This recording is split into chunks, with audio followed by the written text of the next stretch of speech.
Do you love it or leave it? Protagonists in the first 10 per Do you love it or leave it? Protagonists meet in the first 10%. I think with the romance, you have to have that. I think it's a demand of the structure. The story is going to be the unfolding romance. There's one protagonist, I'm assuming there's two leads, one protagonist journey, the other protagonist journey, but they have their journey together. And you want to start that soon. You want to get that curiosity and suspense established right away. So love it.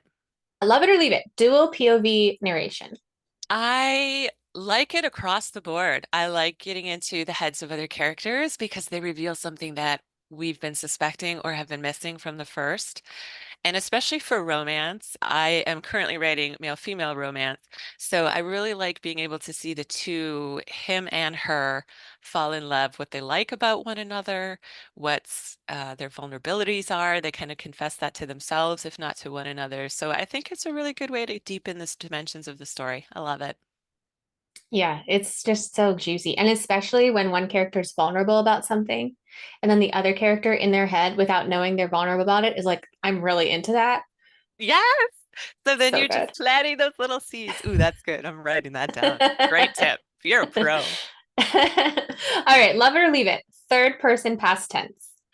I prefer it for romance. I really do.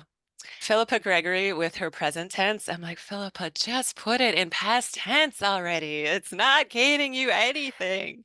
I resist that present tense a lot when it's just standing in for past tense. If you're using it as present tense for the things that present tense can do, here we see, my literary scholarship coming out. And I'm fine with it. I've done second person point of view. I will occasionally experiment and break those rules. But again, for a lot of prose fiction, I think that third person past tense, maybe it's because it's familiar, because it's the convention, but also I think it just makes for stronger and crisper language as well. Love it. Mm. Mostly love it. All right. Love it or leave it. Third act, breakup, or dark moment.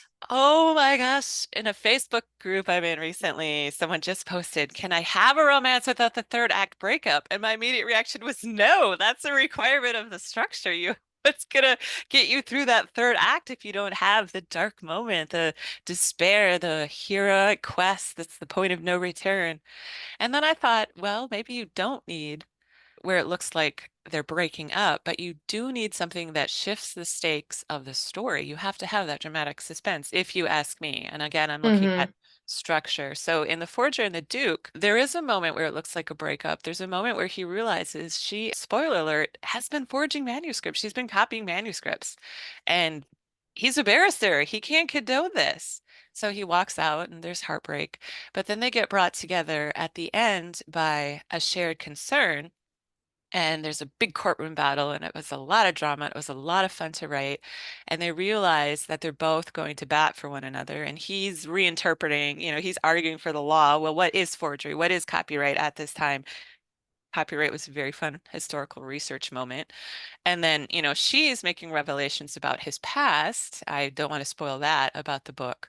So that brings them together and kind of repairs it. And so I think dramatically, that third act, you need that tension to keep you going. If you don't have some major turnaround or new development somewhere in Act Three, you're going to lose momentum, I think. Yeah. So I am pro the breakup, pro the dark moment at any rate. All right. Love it or leave it. Always end with an epilogue. Don't love the epilogue. I especially do not love apologies to everyone who wants to see babies. I get it. I love babies too, but to have it compulsory, there's something about like, no, you don't have to have compulsory reproduction. You don't. There are so many ways to have families.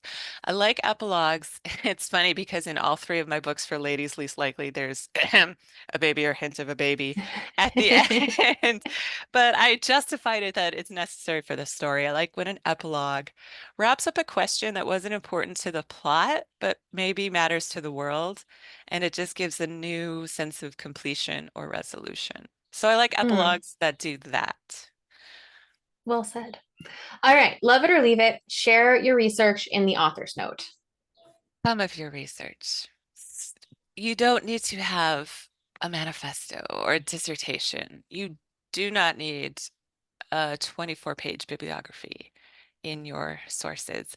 But I do love the author's note that will say, this was inspired by, or if you're interested in the Battle of Maldon, you can find it here, or, the Cotton Library actually burned and this much was lost, and those manuscripts went on to be the foundation of the British National Library, something that might extend the world for your reader or for the, nerds slash scholars like me who are curious and want to know more. You can leave those tips. But think of it as another journey. I tell myself, think of it as another journey you're going on with the author. It's not a vita that you have to give to justify anything. It's still fiction. And telling that to Yes. myself who wants to write medieval romance, it's fiction. Right. It doesn't have to be, this is what actually happened. Yeah. Hmm. Hmm. All right. Well, and are there any other romance rules I didn't ask about that you do enjoy breaking? It's sad to say that I mostly abide by a lot of the rules, but again, in the writing, and the conventions of romance, these are tried and true things that work. These are the things they love. There's a reason they are the conventions. And, genre fiction gets a bad rap because of that, but the satisfaction of our story is tied to those conventions. So I think in some respects, you do want to have those beats, you do want to have those story arcs, you do want to follow the rules to some extent. But inside of that, if you can be playful, if you can be fun, if you can have a little humor, I'm all for it. I love reading those kinds of stories. Yeah. Awesome. Well, I think you're pretty much a rule follower, but very thoughtful about it. I love the way you've broken down all of that. An intentional rule follower, not out of fear of Yes. punishment. I choose to follow the rules. Yes, exactly. That's me. You see me. I feel so seen.